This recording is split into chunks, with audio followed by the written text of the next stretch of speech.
बार बार phone करती रही हाँ, मैनू बचा लो, मैनू इन्ना नहीं आके बचाया। बिस्मिल्लाहिर्रहमानिर्रहीम। अस्सलाम वालेकुम नाज़रीन, मैं हूं प्रोफेसर शीदा। हवेली लखा में है एक जवान बच्ची अपने 4 छोटे छोटे बच्चों को छोड़कर ख़ुदकुशी कर लेती है करके उसकी तस्वीरों को वायरल किया जाता है। इस टाइम पे उनकी वालदा हमारे साथ मौजूद हैं। हम इनसे पूछते हैं कि ये तस्वीरें वायरल करने का क्या वाक़या था। अस्सलाम वालेकुम। वालेकुम सलाम। आंटी बताइएगा कि ऐसा क्या वाक़या हुआ जिससे वो कौन लोग थे जिन्होंने आपकी बेटी की तस्वीरों को जो है वायरल करना शुरू किया? साडे रिश्तेदार ही हैं, मेरी बेटी के दादकी दादकियां विचों हैं। उन्होंने तस्वीरां ना फातिमा जिहड़ी है ना वो गलत वर्क लगी हुई है, वो गलत काम करती है। गलत काम करन दे बजाय उस बेटी नूं गलत सोहबत दे रही सी। तेरा खामद जेड़ा गरीब हैगा तो तू मेरे साथ रल जा, तेनों मैं पैसे लैके दे सान, ये वो मेरी बेटी ने इस चीज़ तो इनकार करती रही, जिस वजह तो आके ना ये कम उन्हें धमकियां लवांदी रही पहले खुफिया नंबरां तो, जिहड़ियां धमकियां मेरे कोल इस टाइम मौजूद भी हैं। ਤੇ ਰਬੀਲਾ ਜਿਹੜੀ ਹੈ ਤੇਰੀ ਬਹਿਣ ਹੈਗੀ ਹੈ। ਤੁਸੀਂ ਕੌਣ ਹੈ? ਉਹਨੇ ਜੋ ਅੱਜ ਕੰਮ ਕਰ ਲਿਆ ਨਾ ਅੱਜ ਇੰਨੀ ਕਰੀ ਕਰੀ ਇੱਕ ਨੰਬਰ ਤੋਂ ਕਾਲ ਆਈ ਹੈ। ਅੱਛਾ, ਮੈਂ ਉਹੀ ਅੱਜ ਜਦ ਕੋਲ ਕਾਰਡ ਦਾ ਤੇਰੇ ਕੋਲ ਵੀ ਉਹਨੂੰ ਉਹਦੇ ਕੋਲ ਨੂੰ ਉਹਦਾ ਘਰ ਦਾ ਪੱਤਿਆ ਗਿਆ ਹੈ। ਤੇਰਾ ਦੀ ਘਰ ਰਬੀਲਾ ਨੇ ਗੱਲ ਕਰੀ ਚਾ ਵੀ 2 ਦਿਨਾਂ ਦੇ ਵਿੱਚ ਤੇਰੇ ਦੋਵੇਂ ਲੱਤਾਂ ਵਕਤ ਪਿਆ ਕਿ ਤੇਰੀ ਖੁਦੀ ਉੱਤੇ ਰੱਖੀ ਨਹੀਂ 2 ਦਿਨਾਂ ਦੇ ਵਿੱਚ ਜਿਹੜੇ ਜਿਹੜੇ ਲੰਬਰਾਂ ਤੋਂ ਫਿਰ ਉਸ ਦੀਆਂ ਨਾ ਤਸਵੀਰਾਂ ਬਣਾ ਕੇ ਉਹਨੂੰ ਇਹਨੇ ਖੌਫ ਦਿਲਾਇਆ, ਮੈਂ ਤੇਰੀਆਂ ਨਾ ਵਾਇਰਲ ਕਰਨਾ ਤਸਵੀਰਾਂ ਵਾਇਰਲ ਕਰਨੀਆਂ ਜੇ ਤੂੰ ਮੇਰੀ ਗੱਲ ਨਹੀਂ ਮੰਨੀ ਤਾਂ। ਮੁੜ ਦੁਬਾਰਾ ਉਹਦੇ ਨਾਲ ਕੀਤਾ ਉਸ ਮੈਂ ਤੇਰੀ ਤਸਵੀਰਾਂ ਨਾ ਵਾਇਰਲ ਕਰਦੀ ਪਈਆਂ ਮੇਰੇ ਕੋਲ ਆਈਆਂ ਹੋਈਆਂ ਨੇ। आंटी ये फातिमा कौन है और वो सास है, नंद है, कि रिश्तेदार है, कौन है ये फातिमा? ਇਹ ਫਾਤਮਾ ਇਹਦੀ सक्की फुप्पी नहीं है, ਇਹਦੀ ਦਾਦਾ ਜ਼ਾਤ फुप्पी हैगी है। आपकी बच्ची की फूफी है? फुप्पी हैगी है, रिश्ते ਵਿੱਚ ਇਹਦੀ ਫੁੱਫਾ ਲੱਗਦੀ ਹੈ। ਤੇ ਜਿਸ ਵਜ੍ਹਾ ਤੋਂ ਇਹਨੇ ਤਸਵੀਰਾਂ ਵਾਇਰਲ ਕਰ ਦਿੱਤੀਆਂ ਉਹਨੂੰ ਖੌਫ ਦਿਲਾਣੇ ਕੇ ਲਈ ਵੀ ਇਹ ਮੇਰੀ ਗੱਲ ਮੰਨ ਜਾਏਗੀ। ਉਹਨੇ ਗੱਲ ਨਹੀਂ ਮੰਨੀ ਤੇ ਵਾਇਰਲ ਕਰ ਦਿੱਤੀਆਂ। ਤੇ ਉਸ ਤੋਂ ਬਾਅਦ ਜਿਸ ਅਸੀਂ ਵੇਖੀਆਂ ਤਾਂ ਚਿਹਰਾ ਹੋਰ ਸੀ। ਸਾਨੂੰ ਅੰਮਾ ਦਮਦ ਨੇ ਭੇਜੀਆਂ, ਇੱਕ ਯਕੂਬ ਨਾਂ ਦਾ ਲੜਕਾ ਉਹਨੇ ਭੇਜੀਆਂ ਮੇਰੀ ਬੇਟੀ ਨੂੰ, ਬੇਟੀ ਨੇ ਅਗਾ ਸਾਨੂੰ ਲਾਹੌਰ ਭੇਜੀਆਂ, ਮੈਂ ਲਾਹੌਰ ਰਹਿੰਦੀ ਏ। ਅਸੀਂ ਤਸਵੀਰਾਂ ਦਾ ਉੱਥੇ ਵੇਖਾ ਤੇ ਚਿਹਰਾ ਉਹਦਾ ਲੱਗਾ ਹੋਇਆ ਸੀ, ਧੜ ਕਿਸੇ ਹੋਰ ਦਾ ਲੱਗਾ ਹੋਇਆ ਸੀ। ਮੇਰੀ ਬੇਟੀ ਤਾਂ ਉੱਥੇ ਹੀ ਸਿਰ ਫਾੜ ਤੇ ਬੈਠ ਗਈ ਸੀ। ਮੈਂ ਉਹਨੂੰ ਕੋਸ਼ਿਸ਼ ਕੀਤੀ ਵੀ ਹਿੰਮਤ ਮੇਰੀ ਬੇਟੀ ਕਰੇ। ਮੈਂ ਸਾਈਬਰ ਕ੍ਰਾਈਮ ਜਾ ਕੇ ਦਰਖਾਸਤ ਦਿੱਤੀ ਹੌਸਲਾ ਦਿਵਾਉਣ ਵਾਸਤੇ। ਜਿਸ ਲਈ ਇੱਥੇ ਸਾਨੂੰ 5-6 ਮਹੀਨੇ ਹੋ ਗਏ ਨੇ ਇਨਸਾਫ ਨਹੀਂ ਮਿਲ ਰਿਹਾ ਸੀ। ਉਸ ਟਾਈਮ ਜਿਸ ਬੇਟੀ ਜ਼ਿੰਦਾ ਸੀ ਉਸ 4 ਮਾਹ ਗੁਜ਼ਰ ਰਹੇ ਸਨ। ਤੇ ਇਹਨਾਂ ਨੇ ਉਹਨੂੰ ਨਾ 12 ਤਰੀਕ ਹੈਗੀ ਹੈ ਤੇ ਇਸ ਤੋਂ ਵਾਪਸ ਗਏ ਨੇ ਨਾ ਤੇ ਪੇਸ਼ ਨਹੀਂ ਹੋਏ ਸੀ ਅਸਜਦ ਤੇ ਫਾਤਮਾ ਲੰਘੇ ਤੇ ਨਾ ਥੁੱਕਾ ਵੀ ਉਹਦੇ ਉੱਤੇ ਤੇ ਉਹਨੂੰ ਕਿਹਾ ਨੇ ਸਾਈਬਰ ਕ੍ਰਾਈਮ ਨੇ ਸਾਡੇ ਨਾਲ ਕੀ ਕਰ ਲਿਆ। आंटी ये जो फातिमा ने जो आपकी बेटी के साथ किया है तस्वीरें वायरल करना, ये क्या इनके मियाँ के साथ कुछ कोई उसका गलत तल्लक था या वो कोई ऐसा तल्लक बनाना चाहती थी? वजह क्या थी इसकी? ਇਸ ਦੀ ਵਜ੍ਹਾ ਸੀ ਮੇਰੀ ਬੇਟੀ ਨੂੰ ਗਲਤ ਕੰਮਾਂ 'ਤੇ ਲਾਉਣਾ ਚਾਹੁੰਦੀ ਸੀ ਅਤੇ ਜਿਸ ਵਜ੍ਹਾ ਤੋਂ ਇਹਨੇ ਸਾਡੀ ਪੁਰਾਣੀ ਦੁਸ਼ਮਣੀ ਸੀ ਜਿਹੜਾ ਇਹਦਾ ਭਾਈ ਆ ਨਾ, ਪਹਿਲੇ ਉਹਨੇ ਮੇਰੀ ਇਸ ਬੇਟੀ ਨੂੰ ਅਗਵਾ ਕਰਕੇ ਜ਼ਿਆਦਤੀ ਕੀਤੀ ਸੀ, ਜ਼ਿਆਦਤੀ ਦਾ ਨਿਸ਼ਾਨਾ ਬਣਾਇਆ।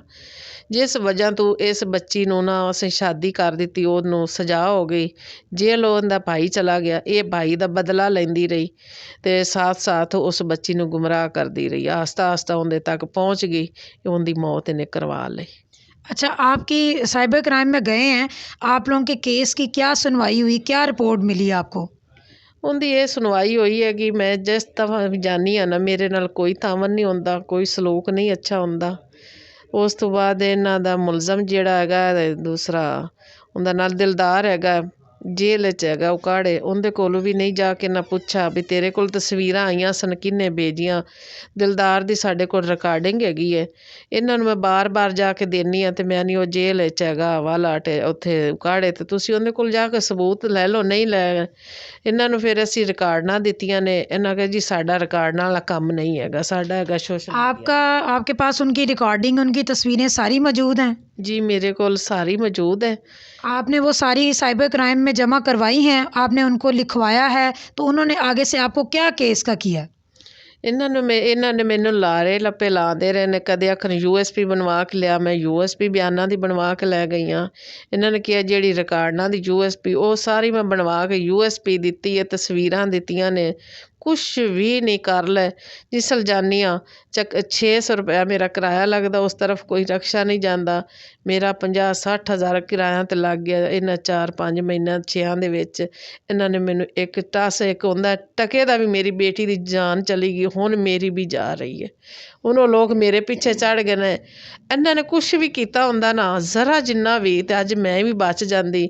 ਮੈਂ ਬਚਣ ਦੀ ਨਹੀਂ ਪਈ ਹਾਂ, ਤੇ ਮੇਰੀ ਮੌਤ ਦੇ ਜ਼ਿੰਮੇਦਾਰ ਵੀ ਸਾਈबर क्राइम है। आप पे किस किस्म का तशद्दुद कर रहे हैं जब आप कोर्ट कचहरी में जाती हैं, या अपने घर में भी आपने बताया कि महफूज नहीं है, आप पे अटैक किए गए हैं, ये किस किस्म का तशद्दुद करते हैं? ਇਸ ਤਰੀਕੇ ਦਾ ਮੇਰੇ ਰਸਤੇ 'ਤੇ ਆ ਕੇ ਇਹਨਾਂ ਨੇ ਮੈਨੂੰ ਅਸਲਾ ਲੈ ਕੇ ਅਤੇ ਮੈਨੂੰ ਮਾਰਨ ਦੀ ਕੋਸ਼ਿਸ਼ ਕੀਤੀ, ਜਿਹਦੇ ਵਿੱਚ ਲੋਕ ਸੜਕ ਦੇ ਉੱਤੇ, ਜਿਹੜੀ ਮੇਨ ਸੜਕ ਹੈ ਦੀਪਾਲਪੁਰ ਨੂੰ ਆਉਂਦੀ, ਉਹਦੇ ਉੱਤੇ ਇਹਨਾਂ ਮੈਨੂੰ ਖਿੱਚਾ, ਮੇਰੇ ਕੱਪੜੇ ਫਾੜੇ, ਮੈਨੂੰ ਨੰਗਾ ਬਦਨ ਕੀਤਾ, ਮੇਰੀ ਲੱਤ ਦੇ ਉੱਤੇ ਇਹਨਾਂ ਸੋਟੀ ਮਾਰੀ। ਫਾਤਮਾ ਕਹਿੰਦੀ ਸੀ ਫਾਇਰ ਮਾਰੋ, ਜਿਸ ਵਜ੍ਹਾ ਤੋਂ ਫਾਇਰ ਨਹੀਂ ਵੱਜਾ। ਮੇਰਾ ਜਵਾਈ ਇੱਕ ਮੰਮਾ ਦਾ ਇਹ ਦੋ ਮੇਰੇ ਨਾਲ ਸਨ। ਮੇਰੀ ਹਾਲ ਦਵਾਈ ਤੇ ਲੋਕ ਇਕੱਠੇ, ਸੜਕ ਸੀ ਮੇਨ ਸੜਕ ਹੈਗੀ ਹੈ, ਇਹ ਵੀ ਨਹੀਂ ਜੀ ਮੈਂ ਕਹਿ ਰਹੀ ਹਾਂ ਜਿਹੜੀ ਸੜਕ ਫਾਲਤੂ ਹੈ ਉਹ ਹੈ। ਮੇਨ ਸੜਕ ਦੇ ਉੱਤੇ ਇਹਨਾਂ ਮੈਨੂੰ ਉੱਥੇ ਵਲ ਕੇ ਤੇ ਇਹਨਾਂ ਮੈਨੂੰ ਮਾਰਾ ਪੀਟਾ, ਮੇਰੇ ਕੱਪੜੇ ਸਾਰੇ ਫਾੜ ਦਿੱਤੇ। ਮੇਰੀ ਅਪੀਲ ਜਿਹੜੀ ਸੀ ਮੈਂ ਲੈ ਕੇ DPO ਸਾਹਿਬ 'ਤੇ ਗਈ। DPO ਸਾਹਿਬ ਨੇ ਜਿਹੜੇ FIR ਦਾ ਆਰਡਰ ਦੇ ਦਿੱਤਾ, ਉਹਦੇ ਵਿੱਚ ਇਹਨਾਂ ਜ਼ਮਾਨਤਾਂ ਕਰਾ ਲਤੇ ਤੇ ਬਾਹਰ ਫਿਰਦੇ ਨੇ। ਜੇ ਜ਼ਮਾਨਤਾਂ ਕਰਾ ਲਈਆਂ ਨੇ, ਅੱਗੋਂ ਦੂਸਰੇ ਦਿਨ ਮੇਰੇ ਕਮਰੇ ਦਾ ਫਰਸ਼ ਤੋੜ ਕੇ, ਦੀਵਾਰ ਪਿੱਛੋਂ ਤੋੜ ਕੇ ਤੇ ਮੇਰੇ ਕਮਰੇ ਦੇ ਅੰਦਰ ਮੈਨੂੰ ਮਾਰਨ ਦੀ ਕੋਸ਼ਿਸ਼ ਕੀਤੀ ਗਈ। ਮੈਂ 1FI 'ਤੇ ਕਾਲ ਕੀਤੀ ਗਈ, ਨਾ 1FI ਆਈ, ਨਾ ਮੇਰੇ ਇਹਨਾਂ ਕੋਈ ਦਰਖਾਸਤਬਾਜ਼ੀ ਲਿਖੀ, ਨਾ ਮੇਰਾ ਪਰਚਾ ਕੱਟਾ ਗਿਆ, ਨਾ ਮੈਨੂੰ ਕੋਈ ਮੇਰੇ ਨਾਲ इंसाफ ਕੀਤਾ ਗਿਆ, ਨਾ ਮੈਨੂੰ ਬਚਾਇਆ ਗਿਆ। मैं यानी आप पे जो तशद्दुद हुआ था सड़क पे, आपको मारा गया, आपके कपड़े फाड़े गए, उस पे आपने जो FIR करवाई थी उस पे कोई एक्शन नहीं लिया गया और वो ख़त्म कर दी गई? ਉਸ 'ਤੇ ਇਹ ਹੈਗਾ ਐਕਸ਼ਨ ਲਿਆ ਗਿਆ। ਇਹਨਾਂ ਨੇ FIR ਤਾਂ ਦੇ ਦਿੱਤੀ, ਉਹਦੇ ਵਿੱਚ ਬੰਦੇ ਗ੍ਰਿਫਤਾਰ ਨਹੀਂ ਕੀਤੇ ਸਨ, ਬੰਦੇ ਬਾਹਰ ਹੀ ਲੱਗੇ ਫਿਰੇ। ਜਿਸ ਤਰ੍ਹਾਂ ਉਹਨਾਂ ਨੂੰ ਪਤਾ ਚੱਲਾ ਸੀ ਸਾਡੇ 'ਤੇ FIR ਹੋਈ, ਉਹਨੇ ਜਾ ਕੇ ਜ਼ਮਾਨਤਾਂ ਕਰਾ ਲਈਆਂ। ਅਗਰ ਇਹਨਾਂ ਨੂੰ ਫੜਾ ਜਾਂਦਾ, ਉਸ ਮੌਕੇ 'ਤੇ ਫੜਾ ਜਾਂਦਾ, ਕੋਈ 4 ਦਿਨ ਜੇਲ੍ਹ 'ਚ ਇਹਨਾਂ ਨੂੰ ਰੱਖਾ ਜਾਂਦਾ, ਵਲਾਟ 'ਚ, ਤੇ ਥੋੜ੍ਹੇ ਜਿਹੇ ਸ਼ਾਇਦ ਮੇਰੇ ਤੋਂ ਵਲਾ ਹੀ ਜਾਂਦੇ, ਖੌਫ ਕਰ ਜਾਂਦੇ। ਪੁਲਿਸ ਨੇ ਤਾਮਨ ਨਾ ਕੀਤਾ ਮੇਰੇ ਨਾਲ, ਮੈਂ ਰੋਂਦੀ ਰਹਿ ਗਈ। ਮੈਨੂੰ ਉਲਟਾ ਕਹਿੰਦੇ ਸਨ, ਲੈ ਤੈਨੂੰ ਕਿਹਨੇ ਮਾਰਨਾ, ਤੈਨੂੰ ਕੋਈ ਵੀ ਨਹੀਂ ਮਾਰਦਾ। ਫਿਰ ਮੈਂ ਫਰਸ਼ ਜਿਸ ਦੇ ਤੋੜ 'ਤੇ, ਕਮਰੇ ਦੀ ਦੀਵਾਰ ਤੋੜ 'ਤੇ ਅੰਦਰ ਆਏ ਨੇ। ਉਸ ਦਿਨ ਵੀ ਮੇਰੀ ਪੁਲਿਸ ਨੇ ਨਹੀਂ ਮਦਦ ਕੀਤੀ। ਮੈਂ ਚਿਚਲਾਉਂਦੀ ਰਹੀ ਹਾਂ, ਬਾਰ-ਬਾਰ फ़ोन करती रही हाँ, मैनू बचा लो, मैनू इन्ना नहीं आके बचाया। जी नाज़रीन, ये वो बेबस माँ है जिसकी बेटी ने 4 बच्चे छोड़कर ख़ुदकुशी की वजह इन्होंने बताई है कि उसकी तस्वीरों को वायरल किया गया था और उस पर जुल्म और तशद्दुद की इंतहा थी। अब ये माँ जो है वो ख़ुद उनके तशद्दुद का निशाना बन रही है। उसको सड़क पर मारा जाता है, कपड़े फाड़े जाते हैं, घर के अंदर जो है वो दाखिल होकर और उनको चोरों की तरह तशद्दुद किया जाता है।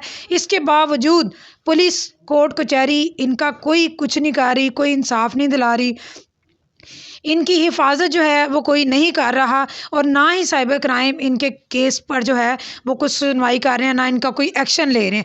तो ये बेबस माँ जो है पहले एक बेटी को खोया है।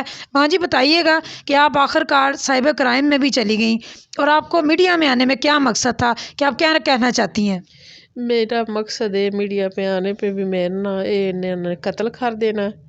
मेरी बेटी ने इन्होंने कत्ल कर दी, उन्होंने ਜਿਹੜੀ ਨਾ ਉਹਨੇ ਜ਼ਹਿਰ ਖਾਧੀ ਨਹੀਂ, ਉਹਨੂੰ ਖਿਲਾਈ ਗਈ ਹੈ। ਮੇਰੇ ਪਿੱਛੇ ਵੀ ਇਸ ਲਈ ਚੜ੍ਹੇ ਹੋਏ ਨੇ। ਮੈਨੂੰ ਇਹਨਾਂ ਨੇ, ਮੈਂ ਲਾਹੌਰ ਇਹ ਜਿਹੜਾ ਇੰਟਰਵਿਊ ਦੇ ਰਹੀ ਲਾਹੌਰ 'ਚ ਦੇ ਰਹੀ ਹਾਂ, ਉੱਥੇ ਮੇਰੇ ਕੋਲ ਇਤਨਾ ਇਹਨਾਂ ਪ੍ਰੈਸ਼ਰ ਪਾ ਦਿੱਤਾ ਹੈ, ਮੈਂ ਨਾ ਥਾਣੇ ਜਾਣ ਜੋਗੀ ਹਾਂ, ਨਾ ਮੈਂ ਕਚਹਿਰੀ 'ਚ ਜਾਣ ਜੋਗੀ। ਮੈਂ ਮਹਿਫੂਜ਼ ਨਹੀਂ, ਮੈਂ ਜ਼ਿੰਦਾ ਨਹੀਂ ਰਹਿਣਾ। ਮੈਂ ਜ਼ਿੰਦਾ ਰਹਿਣਾ ਚਾਹੁੰਦੀ ਸੀ, ਲੇਕਿਨ ਮੈਂ ਜ਼ਿੰਦਾ ਮੈਨੂੰ ਕੋਈ ਰਹਿਣ ਨਹੀਂ ਦੇ ਰਹੀ, ਮੇਰੀ ਕੋਈ ਮਦਦ ਨਹੀਂ ਕਰ ਰਹੀ। ਜਿਸ ਵਜ੍ਹਾ ਤੋਂ ਮੈਂ ਮੀਡੀਆ 'ਤੇ ਆਈ ਹਾਂ। ਅਗਰ ਮੈਨੂੰ ਬਚਾ ਸਕਦੇ ਨੇ ਇਹਨਾਂ ਜ਼ਾਲਮ ਲੋਕਾਂ ਕੋਲੋਂ, बचा। माँ जी की जान को ख़तरा है, जिस तरह इनकी बेटी को की तो उसने ख़ुदकुशी थी, लेकिन उसको ख़ुदकुशी करवा के मारा गया है। अब इनकी जान को भी ख़तरा है। उन्होंने अपना तमाम वाक़या बता दिया, किस तरह उन पर जो है वो जुल्म हो रहा है। तो ये दरख्वास्त कर रही हैं कि आईजी पंजाब से और तमाम सुनने वालों से कि इनकी जान को ख़तरा है। अगर एक माँ को बचा सकते हैं तो एक इंसाफ दिलवा दें और इनकी जान की हिफाजत कर लें, वरना ये ना हो कि जहाँ इनकी बेटी गई इनको भी वैसे ही जाना पड़े। कमेंट्स में हमें बताइएगा कि इनके साथ जो जुल्म हुआ उनकी कौन वजह है।